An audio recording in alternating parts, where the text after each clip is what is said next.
Hello, welcome to my new video on London system. In today's video I'm going to cover Chigorin setup in the London system, which is d4, d5, bishop f4 and knight c6.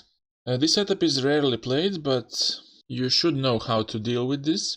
Usually it's not recommendable to put the knight on c6 because it allows white to, in many cases, capture the center by pushing c4, and with knight c6 the pawn on c7 stays backward and doesn't support the d5 pawn. It is more flexible to play something like knight f6 or bishop f5 here.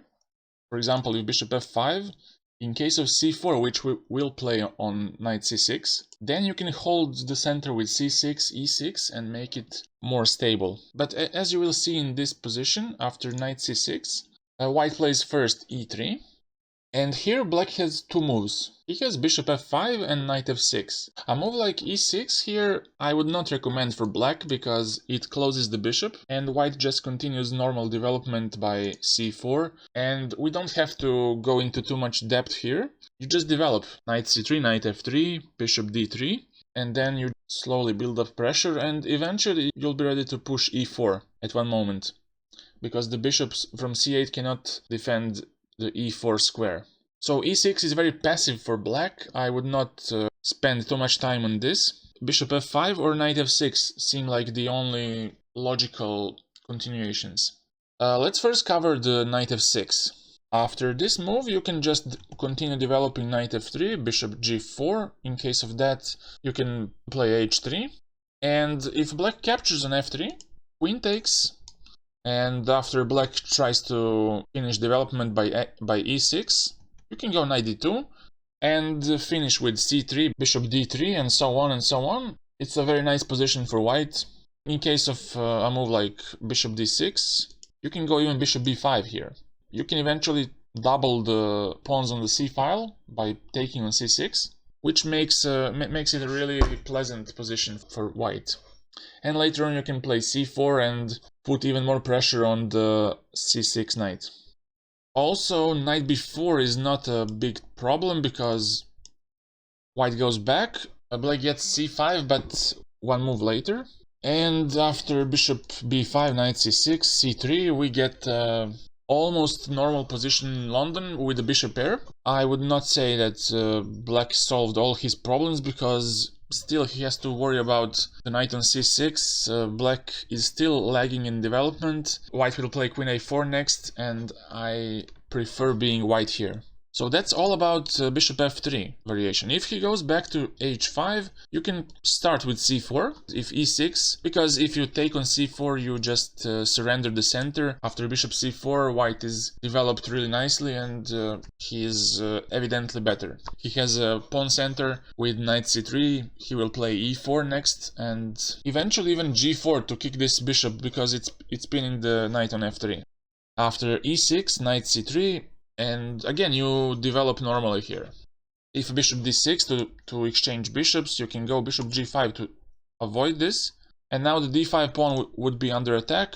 If bishop e7, then you can even take on d5, take, and go bishop b5, targeting this knight, going g4, knight e5 on the next couple of moves, and I think white is doing quite fine here.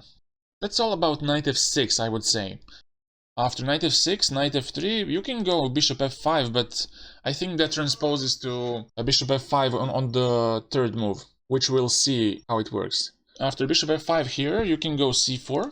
I really don't see a problem with white's position. He will play knight c3. On the next move, develop his bishop to e2. We'll see some tricks with bishop d3. It's not really recommendable to go for a move like this, because black has a sequence of forced moves, takes, knight b4, and after queen e2 he can capture on c4, which is not really something you want. Black will push c5 next and he is freeing himself, which is not very usual for the Chigorin setup.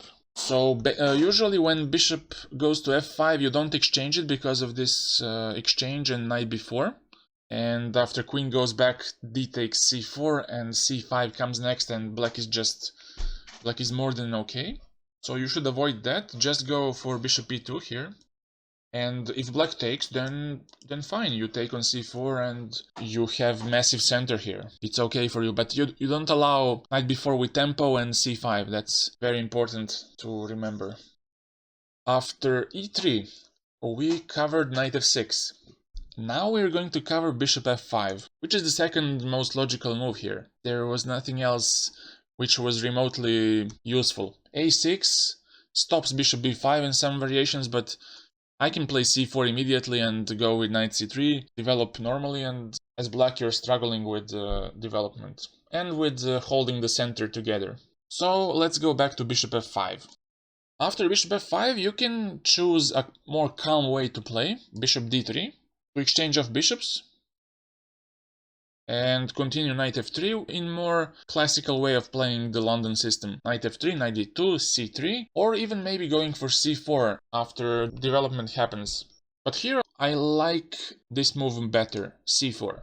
With c4 you're challenging black's center, you're asking some questions here. What is black going to do now? He can play one of these two moves. If he plays knight f6 here, you can simply develop by knight c3 and you still put some pressure, and it eventually ends up being a transposition. You can develop by knight f3, then rook c1, and so on and so on. There are two moves here which are the most critical in my opinion.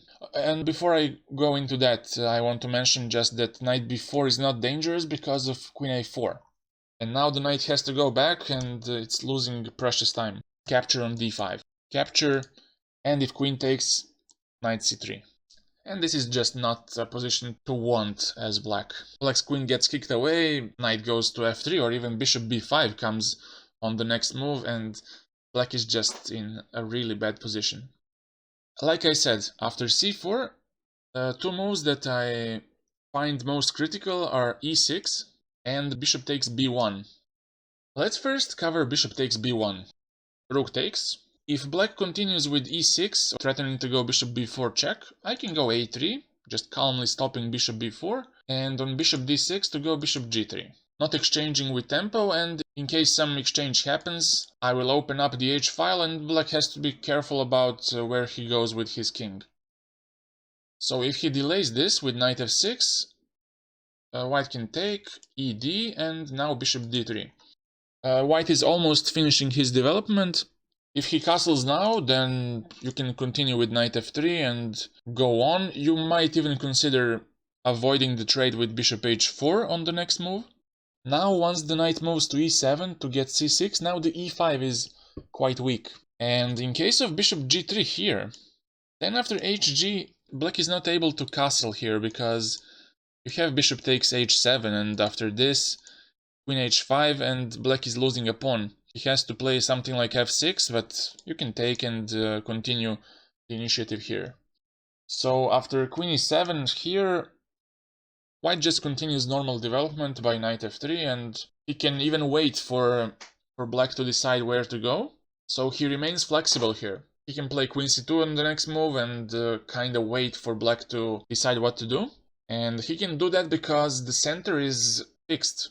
It's pretty much closed. The pawn structure in the center is fixed. He has that luxury to keep his king in the center. If black goes to the queen side, if he castles on the queen side, white might even go with b4, b5, trying to open up the queen side. Maybe even just keep his king in the center. I leave that to you to research further on this if you want, but I think that those are just main pointers. Also, you have ideas like bishop b5 with targeting this knight on c6, and so on and so on. You have plenty of directions you can go to. You can even bother the b7 pawn by queen b3. I'm just giving you some ideas to have in mind. After bishop b1, rook b1, we covered e6. But what happens if black goes with e5? He sacrifices a pawn, but also he wants to give a check on b4 and ruin white's castle. So if white captures like this, bishop b4 check, king e2, this seems a bit awkward for white, but you will see that it's not that dangerous as it seems at first. How does white continue? If he just plays some calm move like knight f6, let's say, you can simply develop, play g3 next, or a3, just kick this bishop away. And once it goes back, let's say to e7, I can develop. There is no danger for white's king. If black castles, you can go g3, bishop g2, rook e1, and get your king out. And get to g1 in the end. This means that black has to be concrete here. If he tries something like knight e5, d5, and takes on c4, just a reminder, don't do this because of c6, and if you take, then queen d3 loses the rook. You can play a3 here, and after bishop a5, you just develop. Basically, this exchange of queens, this doesn't really help, because after king d1 you have to defend the c4 pawn, and after b5 you have b3, and because of the weak b5 pawn you cannot capture on b3, and that leaves white with an extra pawn in the next move, because if you take like this, bishop b5, and you take on b3 on the next move, and if rook d8, and now I think just go to c1, because if you go to c2 he can take on b3 with check, and eventually he'll save his pawn on b5. So go to c1 to avoid check on b3, and after cb you have again this variation with the bishop b5 check, king e7, and rook takes b3. After a3, bishop a5, knight f3. If black doesn't exchange queens right away, he goes knight e7, you can go g3, and the plan is the following: to go queen c2, bishop g2 or h3 even, and then get your rook to d1 and get the king, make some artificial castle, you know. So that's about bishop b1 variation. Now after c4 we will cover e6. Black is just holding on to his center. Now knight b4 might be a problem. It seems the most logical to develop the knight on the queen side by knight c3, because now after knight b4 you can just go rook c1, stop knight c2. If black just develops like knight f6, rook c1, what can black do? If he goes bishop e7, you can develop knight f3 and do something like this in case of a6. Now, if you remember from before, it's not good to play bishop d3 here, because black takes, and knight b4. And now the issue is, if queen e2, you take on c4, queen c4, and c5. And black has a massive counterplay here. He can play b5 on the next move and expand on the queen side. So you just play bishop e2 and castle, and you have a decent position. Black is simply out of squares, out of good squares. What else? If black goes bishop d6, you can go for exchange and go c5. And now if queen goes to d7, you can pin the knight by bishop b5 in case of a6 to go here. And on castle short, h3. Very important, because you want to go knight f3 and knight e5, but if you go immediately like this, black might have bishop g4, and he will capture on f3 and make your life much tougher. So with h3, you want to go knight f3 without being disturbed. What does black do here? If he moves the queen, then you take on c6 and go knight f3. The pawn on c6 is a very big weakness. In this case, knight e5 is a strong threat. So I guess that black has to play knight e7, but even then, I think after queen a4, it's just a very unpleasant position for black. If black goes knight e4, trying to eliminate this knight, white can just try to recycle his knight in case of knight c3 to get back with the knight on c3. And now white wants to play f3 next to kick this knight away. In case of dc, you can take on e4 first and go knight c3. If bishop goes back to g6, you can develop by bishop c4 on one move and just castle, have a normal game. If black pins the knight by bishop b4, then you can play f3, because you want to develop your bishop, but g2 pawn was under attack, so black goes back, and now bishop c4 again leads to a very comfortable play for white. He has a nice center, every single piece is doing well. Like in every case, in every variation of Chigorin London, the c7 pawn is kinda awkward, and the knight on c6 is quite weird. So that was it. This was the Chigorin's London. If you have any questions about this variation, please let me know in the comment section. I might have missed something. If you want to go into more depth, please let me know. Ask me in the comment section, I will get back to you and try to answer as soon as possible.